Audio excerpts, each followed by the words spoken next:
Coming up next, a lead singer from a truly underrated band that in their peak years from the late 60s to the mid 70s, for a few years, they actually sold more records than the Beatles. They have more gold records than the Stones, bigger crowds than CCR, and fatter purses than Elvis.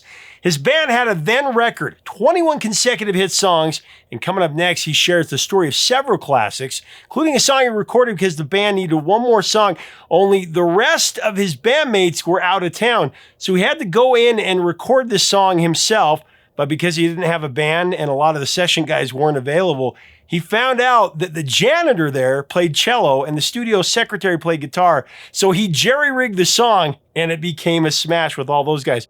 Then there was the album cover that was so controversial, it had put a bandage over the cover. And then there was the hit song that he covered and decided to change the lyrics, but he was in such a hurry to get it recorded, he forgot to call the original icon who wrote it for permission to do that. And when the song came out, he was livid.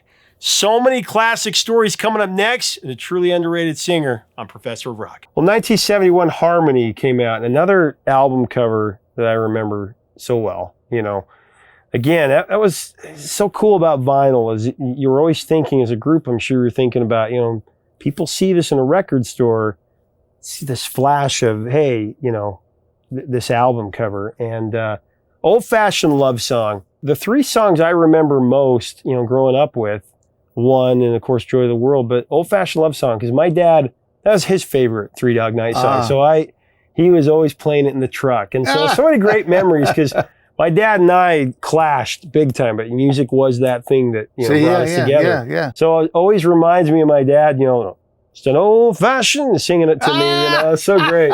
Just an old fashioned love song playing on the radio. That is a song, another Paul Williams song. Tell me about approaching that song. I talked to Chuck K. I said, we got the song. What's the deal? I don't see any other writer. And because sometimes I change lyrics. Sometimes I ask, could you do this or that? And you know, actually Paul was one guy did, and he did. I'm sure they don't like it, but he did. I know Leo Sayer, I changed the lyrics to Show Must Go On. He was not happy. Not very happy with that. But at any rate, so he said, no, this is Paul's first song where, you know, he's done the music, and he was very candid with me. To be very honest with you, we're not happy with it, because why break something that's, you know, why fix something that's not broken? So I kind of had a little investment in to show him he was wrong, that Paul had a hit here on his own, you know. And I don't know why I'm that kind of a guy. You know what I'm saying? I don't know why. So I went in there and we came up with this great arrangement. And then Danny at the very end came and went, just an old song. I sang it to the wrong time. He says, no, it's right here. Just, and he said, well, come on, go and do it. And he was kind of doing a parody of Al Jost and Jimmy Durante, yes, you know, so to speak. Oh, some tonight, do you miss? You can laugh when your dreams fall apart at the seams. And when I tell people that, when they ask me, they go, who's Al Jolson? You know, because they're too young. Yeah. You know. Anyway, we go out on the road. I have a car accident. I break my nose, my cheek, my arm, and then the police break my wrist when they hurt me. I didn't know it was the police, you know, and I swung and they broke my wrist. Anyway, so I wouldn't have swung at the police. I just thought someone was beating me up because I had a concussion. Anyway, so all the guys are in Dallas with Rod Stewart and Leon Russell, and they're all partying for 3 days at this ranch. You know, that had to be some party for 3 days. Wow. But anyway, and I had to go home because my nose, I'm broken. Yeah. So the producer calls me. He says, I hear you're home. I go, come on, you saw me. You were at the show. Well, I just thought, you know, maybe you want to come in. And, you know, so I said, okay. And I went in and I had to approach the song in a whole nother way so I didn't hurt my nose. You know, you can't just be doing all. And I found this voice, this very mellow, kind of compelling voice, and I sang it, and I had approached it in a way I had not approached any other song, and with the harmony. When the guys came in and we did the harmonies, that brought it through, because the band had already laid down an unbelievable track. You swear you've heard it before as it slowly rambles on. I mean, think about the versatility of that band. Oh, yeah. We're talking about from one song to another. I mean, it's like 10 different bands. It is. And they do it all. They, we were very lucky. Transpose on the spot, every one of them. Oh, yeah. Because I'm going, no, change this key. And, at first they looked at me like, change the key? What do you mean? And because I always was looking for a sweet spot. And sometimes a sweet spot on different days is in different keys. Oh, yeah. So if you're in the studio, take advantage of that. Because, I mean, if you're not in the studio, it doesn't matter. Just keep it there because you're not putting it down. So it's going to change anyway. So anyway, that was my philosophy. Although I met guys that, they wouldn't change the key for the world. Just an old-fashioned love song coming down. Well, that was a number one hit, your first number one hit because it also went, adult contemporary on the AC charts. Yeah, Our very first one, you're right. Yeah, and it was a million seller, such a big song. But it's interesting because, he wrote it for the Carpenters, and they rejected it. And I'm sure they really regretted that after. Well, I'll give you another one. I'll give you the reverse side. We've only just begun. I get that. Yeah. I hear it because it's a hit song. And I go, but it sounds familiar. And Danny or Corey go, yeah, that's the bank commercial. We've only just begun. I go, it doesn't matter. It's a hit. And they said, anyway, I turned it down and they got it. And they had a number one with it. So it's all balanced. It was a no, that's great. I mean, one of the great gigs of all time. I mean, if people can even imagine this. You're co-headlining with Led Zeppelin. James Taylor is the opener. Yeah. Do you remember that show? Tell me about that. Of course. Okay, well, that was not a stadium gig. That was a gig in Washington. I don't know, Seattle or Portland. Mm-hmm.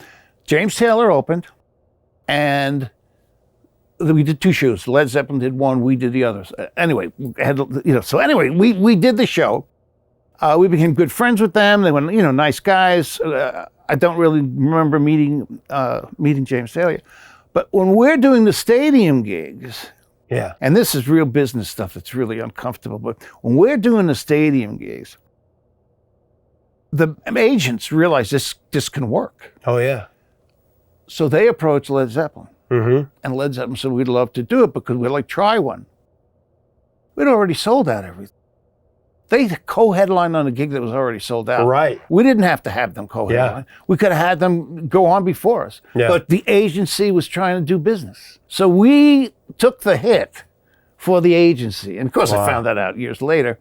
But then Led Zeppelin did it, I think 2 years later, then they did the next one. And they may claim they did the first one, but they didn't. But that's why they were there, was to feel it out, to see if it was something they wanted to do. Well, from 1968 to 1975, you guys were the biggest band or artist out there. I mean, the biggest selling, biggest in terms of everything, 21 consecutive, top 40 hits. I mean, the cover story from 1972 Rolling Stone was so cool because it said more gold than the Stones, bigger crowds than Credence, and fatter purses than Elvis. I mean, that was probably a pinch me moment where you're like, how do we get here? Yeah. When it goes inside to the body of the article is another headline that and I don't remember it, but that's the headline that got me. It says 12 gold albums in 3 years. 12 gold records.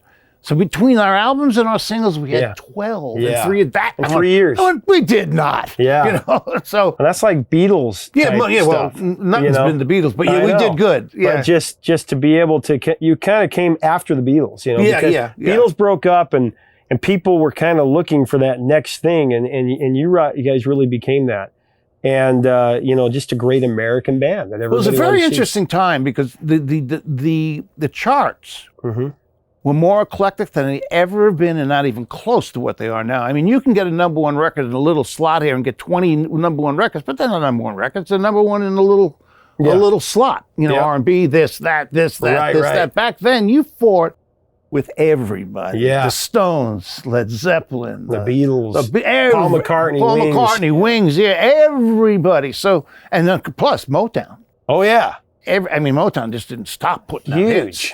Didn't stop putting out hits. So it was a when you did something back then, it was big time. Well, in 72, Seven Separate Fools Pieces of April. That was always one of my favorite, Oh, thank you. songs. Pieces of April. Dave Logan's song, and of course Great, he had great a writer. big hit, Please Come to Boston, later on. But he also recorded that. But how did that song come about? How did you find that and approach it?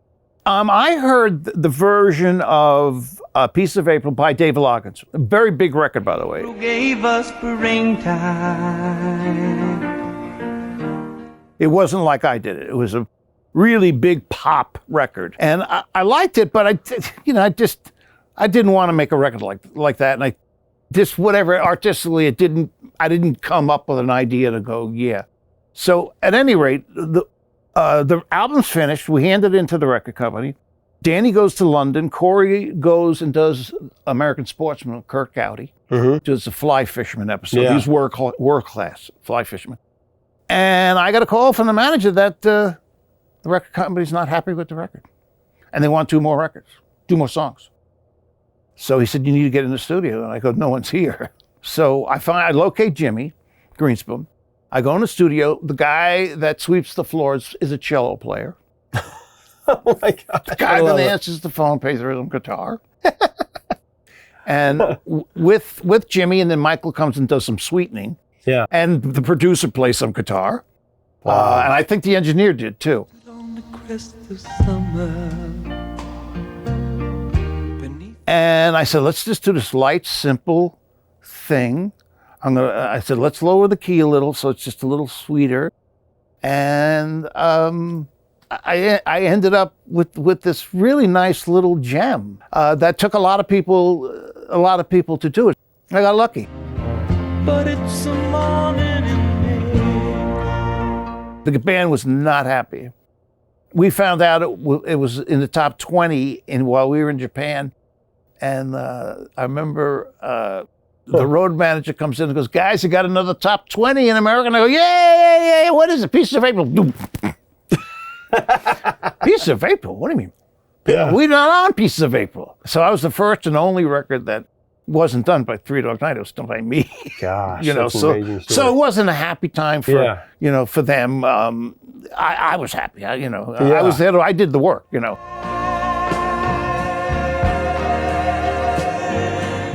In 73 with, never knew how to say it. Am I saying it right? Cyan? Cyan, yes, Yeah. blue. Yep.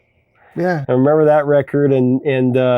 But also Hard Labor was another kind of controversial album cover, right? With the bandage that they had to put because it was showing, a woman in labor and the record there. And of course, you're looking at it now, it's not a big deal at all. There's a record there and it's kind of an interesting concept, But they put a bandage over it and it was... Yeah, that was sent back. All the stores sent it back. Yeah. And whoever came up with the Band-Aid idea, God bless them. I know. I know. They put right out with a Band-Aid.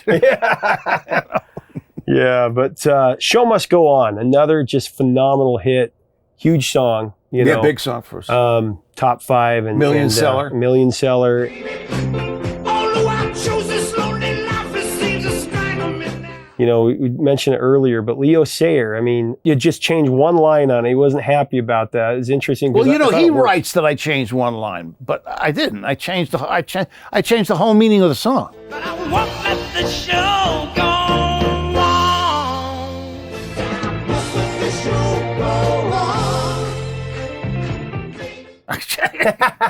So he's he really played it down, but he didn't initially. When he first came to LA and played the Troubadour, it was a hit, and he somehow he got my number and he left this beautiful voicemail. Thank you so much. It really comes at a good time in my life. That I like what you did with it, and that was it. Yeah. So I went to see him at the Troubadour a week later, and it took a week for the LA people to tell him what was done to him was wrong. Yeah. and he didn't want to see me. So, at any rate, I just did a show with him a couple of years ago. Well, how did you approach that song? Because that's a song that it's again so many different. Three Dog Night. Every song is so different. Yeah, so different. It's cool, But Well, I was angry. Yeah. I was angry. I was. We were having problems with guys, in the band. One of the guys wasn't showing up anymore, and I was angry. And you know, I don't like this and I don't like that, and that's the song, you know, and please help me escape, help me get away from this masquerade, and you know, but I can't. I must let the show go on.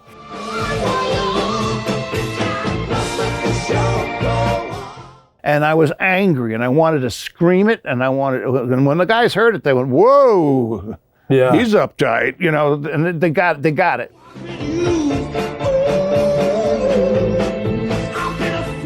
It was just one of those things, and I changed some other words in there that would make it, you know, more powerful. I took liberties I shouldn't have with someone else's song, but I had done it with many. Mm-hmm. The only difference was I always called the guy. For some reason, I didn't call Leo, and he deserved the call. It was his song. It was his song, but I didn't. And but I made it not number one, but a million seller. Yeah. But he number one in a lot of markets. He should have got a call.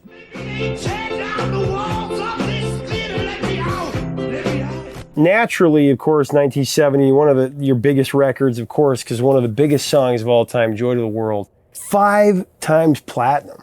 Yeah. I mean, there have only been just under 100 songs that have sold that many copies in the history of popular music. Just amazing.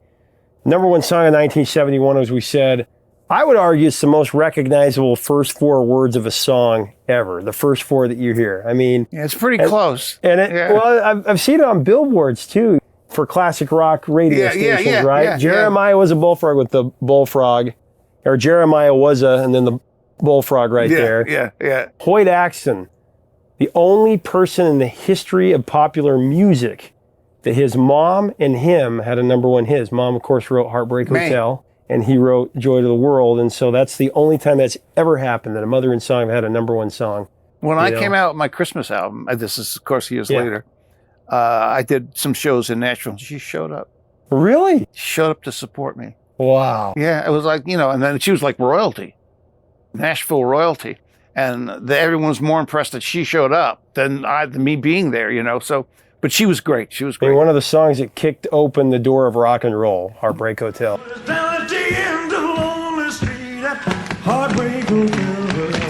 Yeah, oh wow. And then his son to write the song, and it had a good luck charm before you guys even recorded.